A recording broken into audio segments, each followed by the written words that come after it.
Lots of PTs ask us about how to get more time freedom and how do you get the perfect diary, especially when you're starting to get busy. A lot of the time we start a business to get more time back and to have more freedom and end up with a diary that gives us none of those things.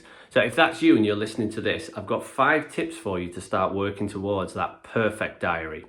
Tip 1. Don't just have the diary you're working on now, have a goal. So have a diary that you're working towards. Where would you like to train clients? Do you want to just train them in the morning? Do you want to train them in the afternoon? Do you want a combination of online and offline clients? Where do you want your leisure time? Do you want your weekends off? Plan that out in advance so that when you're starting to bring new clients in or you're talking to clients about moving time slot, you've got a plan. A lot of people we come across, they have no plan. So that would be step 1. Get in your ideal diary. What does it look like? Start to work towards it. Number 2, we always get people to do an exercise called a Splice and Dice. And what that is what things do you need to do daily, weekly, and monthly to be successful? And plan those things in the diary. Actually give them an appointment time in your diary, but do it in a certain order. So do your Splice and Dice, but do it in this order. First thing that goes in that diary is you. What do you need to do daily, weekly, monthly to stay on top of your well-being and your health? Number 2, what do you need to do to stay on top of friends, fun, family, staying connected with people? What things do you need to stay on top of regularly? Those first 2 have nothing to do with your business, except that they're going to produce a ton of energy so that you've got lots to give to your clients. The third thing that goes in the diary, daily, weekly, monthly, is your current clients.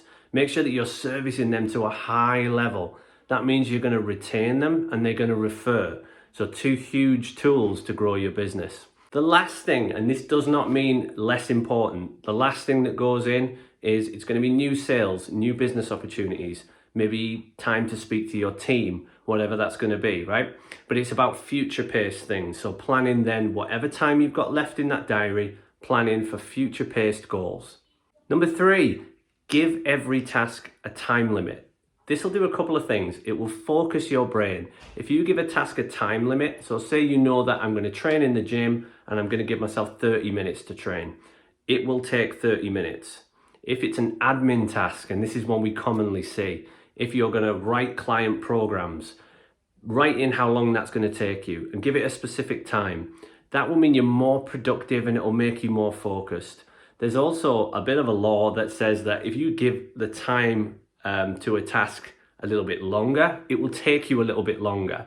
So make sure that you're being realistic with how long a task takes. Just give it that amount of time. It will make you much more productive. Number 4, consider your environment. Consider the types of tasks that you're doing.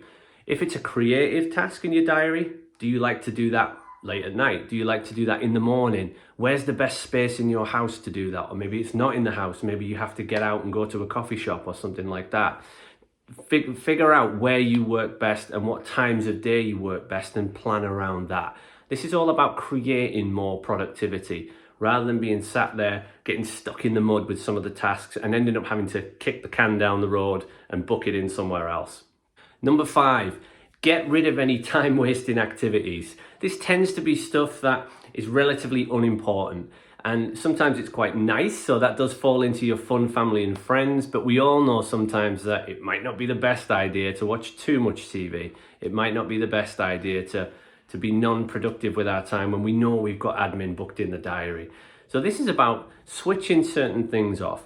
Turn notifications off on your phone. If you're working on your laptop, switch all the notifications off. Have that time to do the task and be focused, and then have time planned in the diary for the fun, the family, the friends, when you need to. So just have a look at your diary and see if there's any time where you might be wasting it on certain activities that you could definitely steal some time back from that for your business. And that's it. Follow those 5 tips and I bet you will get a more productive diary and you'll have a more progression towards your time freedom. Hope that helps. Check out more tips on @MattRobinsonPT on Instagram and @CoachCampy on Instagram. Check out the Profit Podcast called longer content in each of our episodes on these types of topics.